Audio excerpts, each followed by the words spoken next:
तो मैं घर छोड़ के चला जाऊँ। क्योंकि मुझे इकबाल है जो कर चुका। नहीं छोड़ूंगा, आप ये पैसे वापस कर दें। के साथ झूठी मोहब्बत का दिखावा नहीं कर सकता।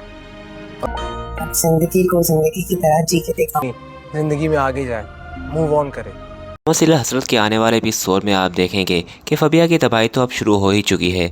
आने वाले एपिसोड के स्टार्टिंग सीन में आप देखेंगे कि फबिया आरम को कहेगी कि अब तो बच्चे ही मिल गए और हादी भी आपको मिलने वाला है, जिस पर दोस्तों वो उसे कहेगा कि ये सब कुछ इतना आसानी से नहीं भूल सकता मैं, तुमने जिस तरह से बच्चों के मामले में लापरवाही दिखाई है, मुझे तो अब सनाया की बातें याद आ रही हैं।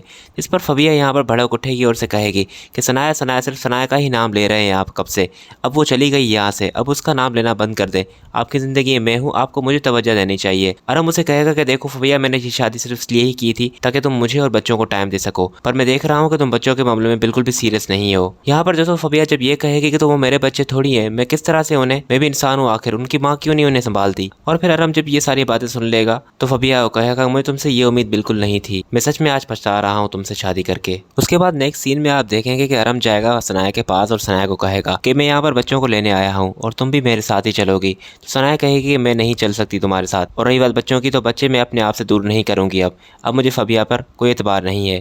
जिस पर आरम कहेगा कि तुम ये क्या बातें कर रही हो, तुम जानती भी हो कि बच्चों को अलग अलग रखने से क्या नुकसान उठाना पड़ा है हमें, इसलिए इसे छोड़ो और चलो मेरे साथ। तो यहाँ पर सनाया का भाई आ जाएगा और आरम को कहेगा कि तुम्हारे साथ ये नहीं चलना चाहती तो तुम जिद क्यों कर रहे हो, और तुम यहाँ से जाओ, तुम्हें किसने जुर्रत दी कि यहाँ पर आओ फिर से। जिस पर आरम कहेगा कि मुझे सिर्फ सनाया से बात करनी है, मैं यहाँ पर अपने बच्चे नहीं छोड़ सकता। जिस पर सनाया उसे कहेगी कि मैं तुमसे अब कोई बात नहीं करना चाहती, और फिर बच्चों को लेकर वहाँ से चली जाएगी। और फिर घर जाकर सारा गुस्सा आरम फबिया पर निकालेगा कि ये सब कुछ तुम्हारी ही वजह से हुआ है।